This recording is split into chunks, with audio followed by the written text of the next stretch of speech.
या सगळ्यामुळं एका गोष्टीवर मात्र शिक्कामोर्तब झालं. कुठली गोष्ट?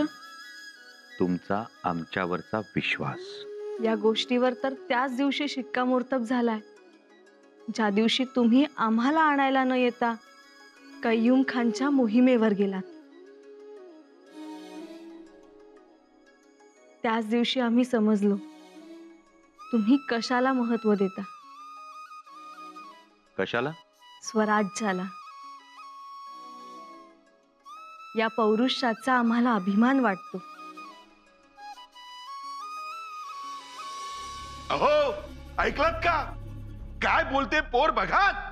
बाहेरच्या माणसाबद्दल किती विश्वास आणि या घरातल्या म्हणजे बापाबद्दल किती गैरसमज.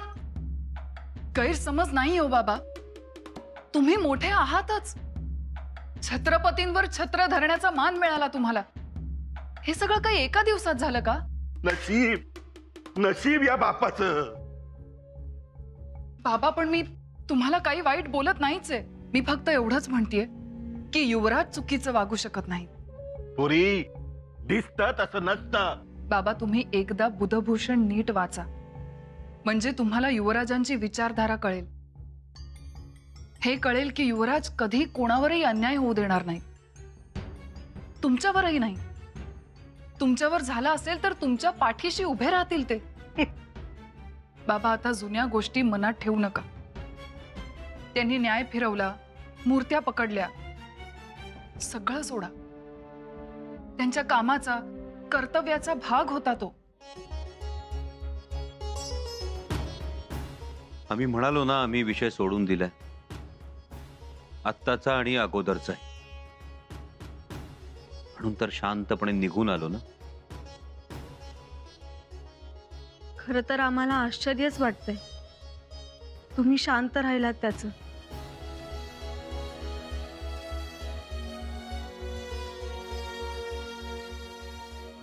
कसं नाही येसू, आमच्या मनात पूजेची भावना आली की आम्ही नमस्कार करतो आणि प्रतिकाराची भावना आली की तलवार उपसतो.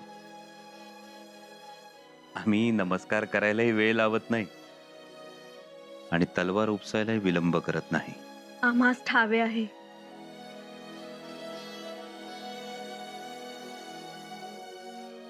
येसू, आम्हाला एवढंच वाटतं.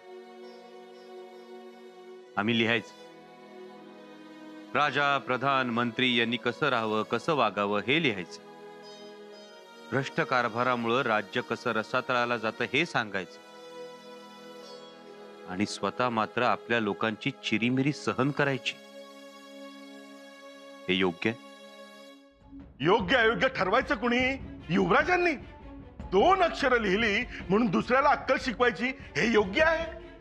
बाबा, तुम्ही या गोष्टी फार मनावर घेऊ नका. भेट वस्तूला जर तुम्ही भ्रष्ट वस्तू ठरवलीत तर जगणे कठीण होईल. त्यामुळे सगळे दुखावतील. स्वराज्यात एकही मनुष्य नाही जो महाराजांच्या विचारामुळे दुखावला आहे. एकही दुःख नाही जे महाराजांच्या विचारामुळे हलकं झालं नाही. स्वराज्यात असं सुख नाही जे महाराजांच्या विचारामुळे टवटवीत झालं नाही. असा पराक्रम नाही जो महाराजांमुळे दशदिशात गेला नाही. आणि अशी स्त्री नाही जी महाराजांच्या विचारामुळे सुखी नाही. पण हा विचारच निकोप राहिला नाही तर स्वराज्य स्वराज्य राहील नाही. आणि म्हणून आमची ही धावपळ येसू. ते आलंय आमच्या लक्षात. येसू, आम्ही आमच्या आबासाहेबांना पाहिले. ते शांत भासतात पण मनात मात्र अखंड विचार, अखंड ध्यास, अखंड आस. रयत सुखी व्हावी. मंत्री हा सुद्धा रयतच असतो. त्यांच्या सुखाचा विचार कोण करणार? चला बाबा, थाळा लावते. खास गोड लागत नाहीये. हे देसाईंचे प्रकरण युवराजांनी वाढवू नये बस. नाही वाढणार बाबा. तशी कुणकुण लागली आम्हाला. युवराज कारवाई करणार आहेत आमच्यावर. पण युवराज जर बुद्धिमान असतील तर त्यांनी आमची कुरापत काढू नये.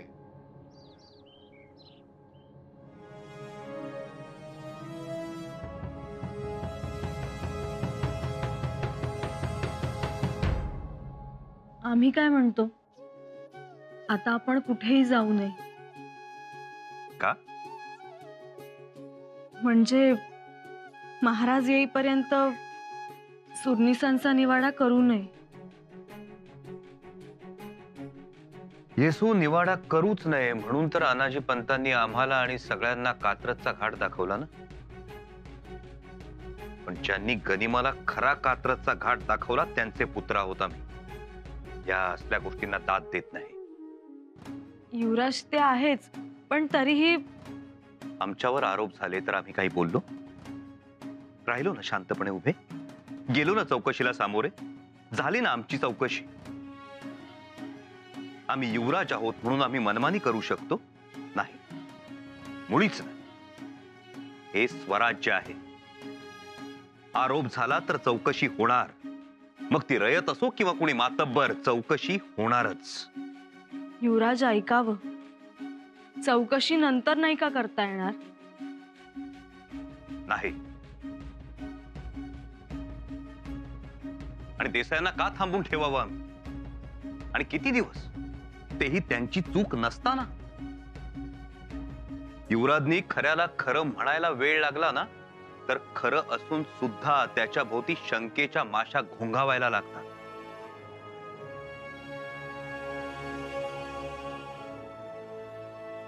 फार नाही, पण 2 दिवसानंतर चौकशी करा असं म्हणतोय आम्ही. येसू अहो, न्याय देण्यात दिरंगाई झाली तर न्याय नाकारला गेलाय असा त्याचा अर्थ होतो.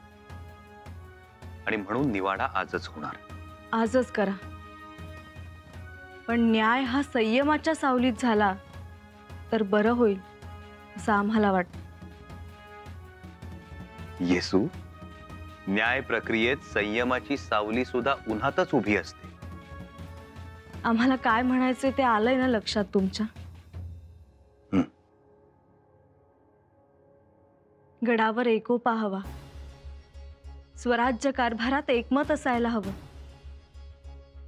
आणि या छोट्या छोट्या गोष्टीत मंत्र्यांचा आणि तुमचाही वेळ वाया जाऊ नये, एवढंच. छोटी गोष्ट? येसू, ही छोटी गोष्ट नाही.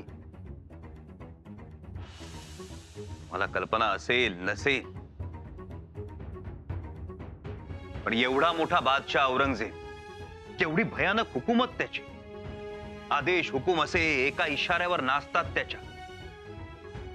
त्यांना आम्हाला आणि आबासाहेबांना कैद केलं, पण आम्ही सही सलामत सुटलो. कशामुळे? पेटाऱ्यामुळे. पेटाऱ्यामुळे नाही, मिठाईमुळे सुद्धा नाही. आम्ही सुटलो ते औरंगजेबाच्या दरबारातल्या भ्रष्टाचारामुळे. त्या औरंगजेबाच्या दरबारात भ्रष्टाचाराची एवढी बजबजपुरी माजली होती की खुद्द औरंगजेब बादशाह सुद्धा परेशान झाला होता. म्हणून सुटलो. येसू, काय कमी होतं तिकडे? हत्यारं, तोफा, सैनिक, सरदार, सगळं सगळं होतं. पण कुणीही आम्हाला रोखू शकलं नाही, कारण महाराजांनी तिथल्या भ्रष्टाचाराला बहकावलं होतं. या भ्रष्टाचारामुळे काय झालं औरंगजेबाचं? पराभव. आणि येसू, हीच लागण आपल्या रायगडाला होऊ नये म्हणून आम्ही काळजी घेतो आहोत. रानात पडलेली ठिणगी वेळीच विझवली नाही तर हा हा म्हणता वणवा पेटतो. भ्रष्टाचाराचंही तसंच. आणि म्हणूनच अनाजी पंतांचा निवाडा होणार. आजच होणार.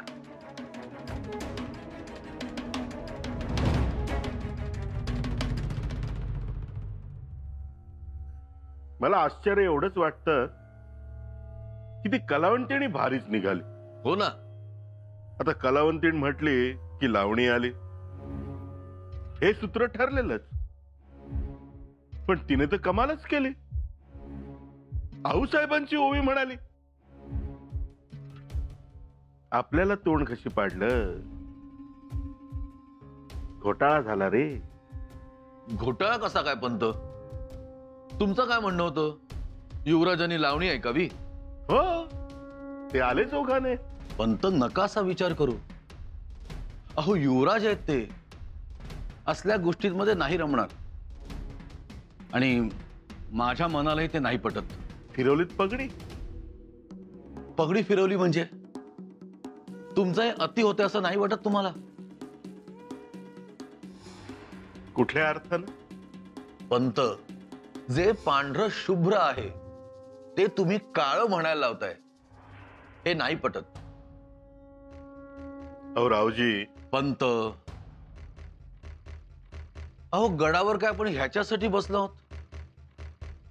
महाराजांनी केवढी मोठी जबाबदारी टाकली आपल्यावर, एवढा विश्वास ठेवलाय, तो काय त्यांच्या मुलाला पाण्यात पाहण्यासाठी?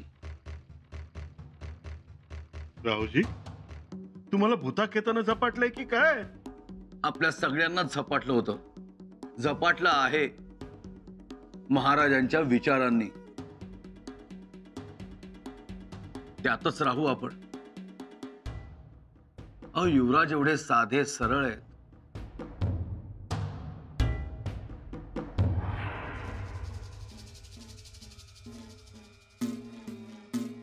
हा, तुम्ही म्हणताय त्यात तथ्य वाटतंय मला, पण पंत, त्यांनी सदरेवर बोलवण्याआधी आपण जाऊ आता युवराजांकडे. असं म्हणताय? ठीक आहे, तुम्ही व्हा पुढे, आम्ही येतो मागून. या लवकर.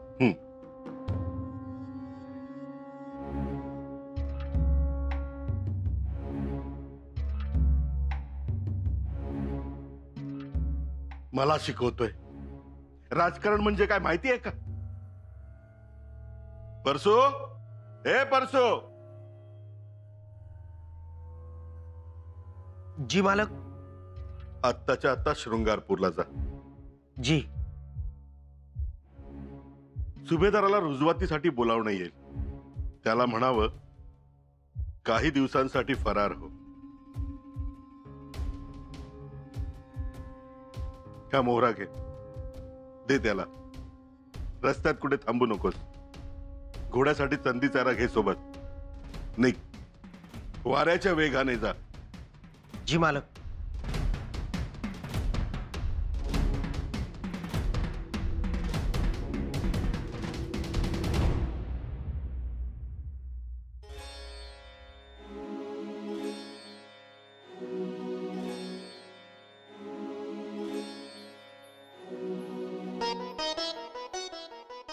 युवराज,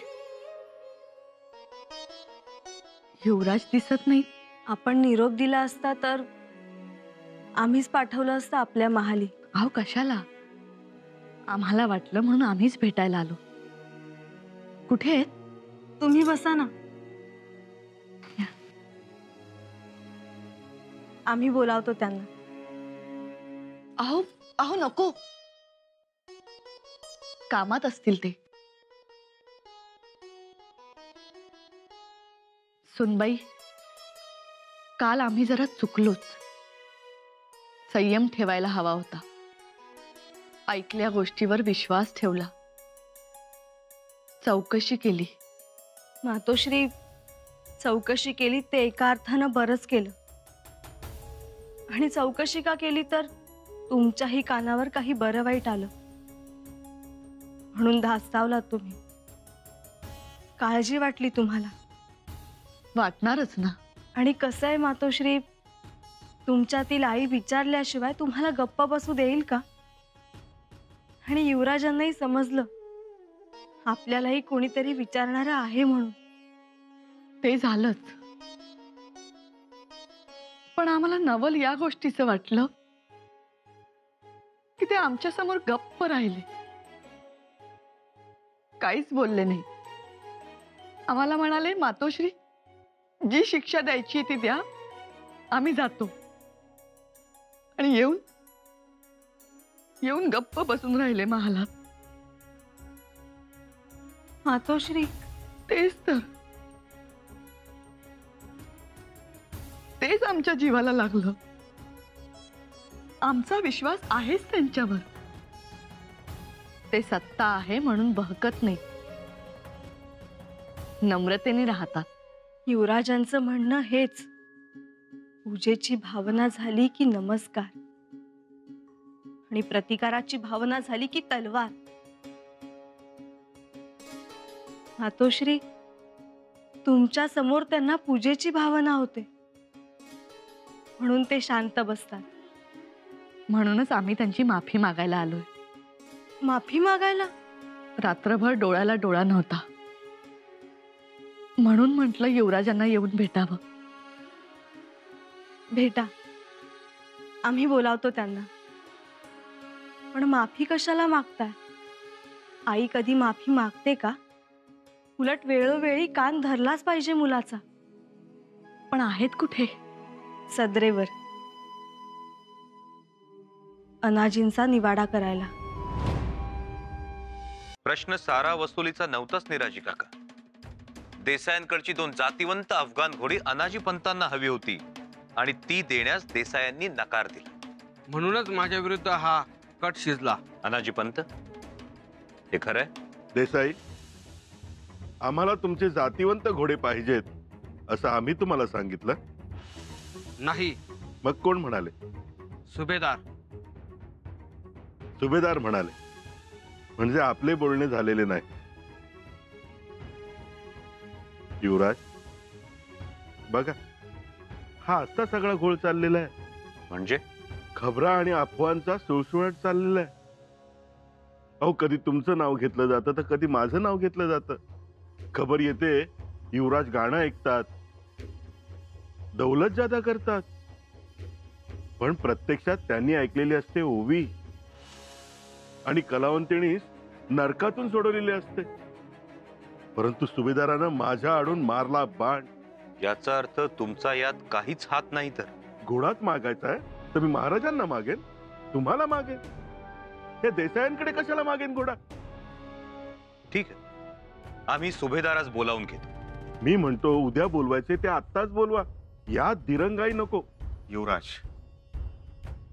कदाचित हे सुडाचं षडयंत्र असू शकतं, आपल्या मंत्र्यांना बदनाम करण्याचं. पण यामागे कोणती शक्ती काम करते ते बघितलं पाहिजे. त्याच्या मुळाशी आम्ही जाऊच, पण आपण सगळ्यांनी एक गोष्ट ध्यानात ठेवली पाहिजे.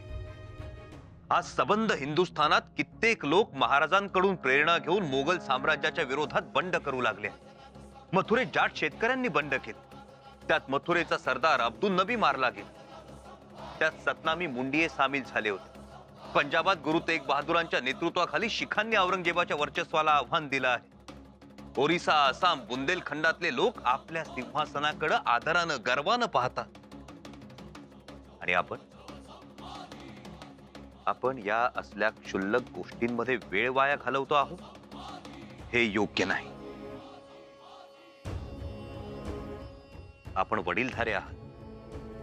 राज्याभिषेकानंतर आपण सगळ्यांनी एकजुटीनं, एकमुठीनं काम केलं पाहिजे.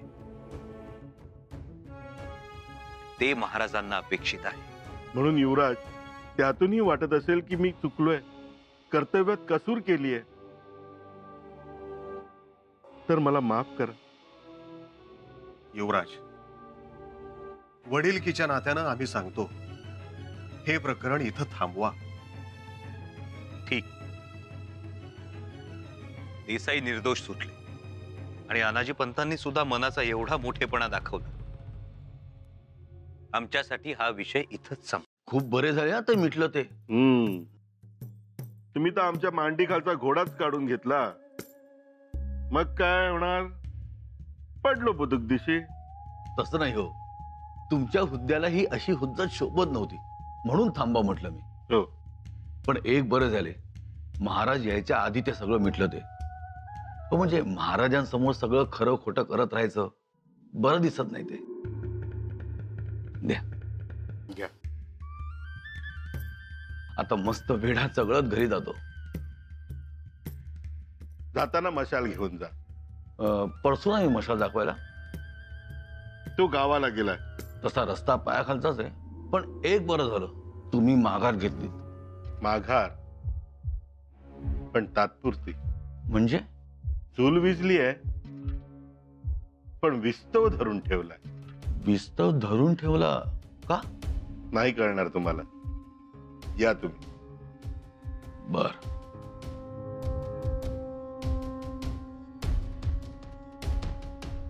माझी आपली पद्धत, धरून ठेवलेला विस्तव उपयोगी पडतो खूप वेळा. धरून ठेवलेल्या विस्तवात आग असते, वणवा असतो, वडवानल असतं आणि ज्वालामुखी.